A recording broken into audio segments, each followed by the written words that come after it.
माननीय सरकारबाजी की बात पे तो हम कोई कटाक्ष या कोई प्रतिक्रिया देने का कोई हमारा बौद्धिक स्तर नहीं है, अधिकार नहीं है।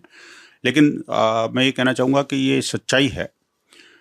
पहले मुग़लों ने, फिर अंग्रेज़ों ने और इसके बाद स्वाधीनता के बाद में हमारे भारत के कुछ राजनेताओं ने कांग्रेस और कांग्रेस की कोख से जन्मे जितने भी राजनीतिक दल और राजनेता हैं, उन सब ने जिस तरह से हिंदुओं को बांटने का, काटने का और विभाजित करने का जो प्रयत्न किया, वो किसी से छुपा हुआ नहीं है।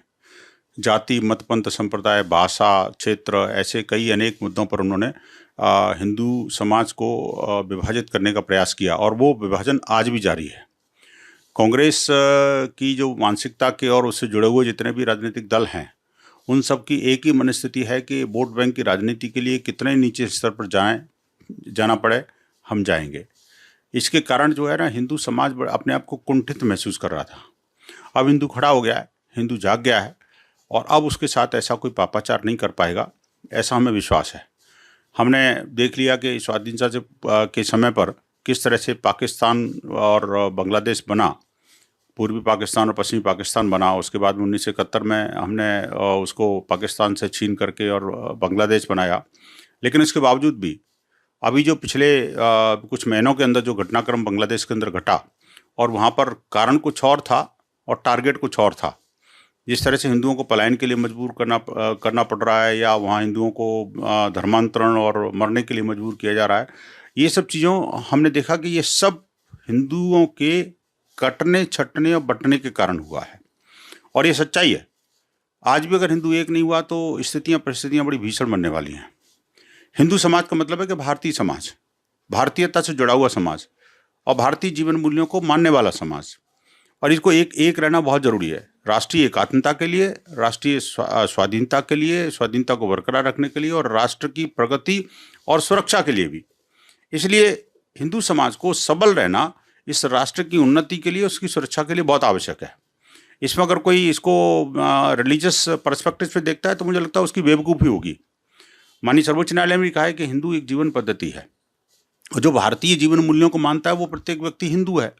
तो हिंदुत्व की तरफ प्रत्येक देशवासी को और भारतवंशी को क्यों नहीं होना चाहिए? जो हिंदुत्व से कन्नी काटते हैं, जो हिंदुत्व की बुराई करते हैं, जो हिंदुत्व को पर छीटाकशी करते हैं, वो क्या राष्ट्र के ऊपर छीटाकशी नहीं कर रहे? ये बात भी सामने आती है। हमने देखा है कि जब हिंदू बढ़ता है तो उस समय धर्मांतरण, लव जिहाद, और वो कहते हैं धर्मांतरण राष्ट्रांतरण के बराबर है और देश के विभाजन तक हो जाते हैं। विभाजन के बाद में हिंदुओं को मरना कटना पड़ रहा है। कैसे लाखों हिंदू जो पाकिस्तान से कट के ट्रेनों में भर के आए थे, किस कारण हुआ? क्या वहाँ पर रावलपिंडी, कराची और लाहौर में हिंदू समाज के पास कोई शक्ति नहीं थी क्या? वहाँ 80% थे, लेकिन जैसे जैसे उनकी आबादी बढ़ती चलेगी, जैसे जैसे उनकी सत्ता हाथ में आ गई, तो सारे साधन संपन्न व्यक्तियों को वहाँ से कट के मर के भागना पड़ा या धर्मांतरित होना पड़ा। ये विभीषिका हमने देखी है, एक नहीं अनेक जगह देखी है।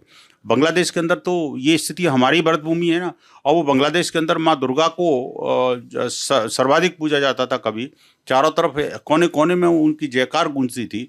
आज वहाँ पर माँ दुर्गा को उन्हीं पांडालों पर हमला किए जा रहे हैं, माँ दुर्गा की मूर्तियों को तोड़ा जा रहा है, उनके भक्तों को मारा जा रहा है। ये सब चीज़ें हिंदू समाज के विभाजित होने के कारण ही हुई। तो अब वो समय आ गया है कि हिंदू समाज को एक रहना पड़ेगा, एक मुट्ठी की तरह चलना पड़ेगा, ताकत के साथ आगे आना पड़ेगा, अपनी आत्मरक्षा के लिए भी व्यवस्था करनी पड़ेगी। सरकारें तभी सक्षम हो पाती हैं जब समाज सक्षम होता है। सरकार आपके सहयोगी हो सकती है, लेकिन असली शक्ति तो समाज के पास होती है ना। समाज जब सबल होता है तो आंतरिक और बाह्य सुरक्षा सब मजबूत हो जाती है। अभी कांग्रेसी नेता कह रहे हैं, कभी वो जो मस्जिदों के नाम पर जो भड़काने की कोशिश कर रहे हैं और वो गृह युद्ध की बात कर रहे हैं, ये बेहद मतलब खतरनाक स्टेटमेंट है। मुझे लगता है कि कांग्रेस अध्यक्ष को इसमें भी माफ़ी मांगनी चाहिए और समाज से, भारत से कहना चाहिए कि आखिरकार ये गलती है और हम जिहादी मानसिकता का समर्थन नहीं करते। अगर कांग्रेस इस बात को नहीं करती तो निस्संदेह ये माना जाएगा कि ये भी उन्हीं देश विरोधी, देश घातक शक्तियों के साथ खड़ी है। और ये सारा जो इंडी कुनबा है, वो सब जो सनातन को नेस्तनाबूद करने के लिए चला है, उसी के तहत नए नए प्रपंच रचे जा रहे हैं। आप देखिए, कर्नाटक के अंदर पूरा का पूरा गांव जो है वो वक्फ प्रॉपर्टी घोषित कर दिया गया। कर्नाटक सरकार ने अभी एक नोटिफिकेशन जारी करके कहा है कि जितने भी वक्फ की संपत्ति उनका रजिस्ट्रेशन करो। फर्जी संपत्तियों का रजिस्ट्रेशन कैसे कर सकते हो। तेलंगाना के अंदर सरकार को अपने इस निर्णय को वापस लेना पड़ा।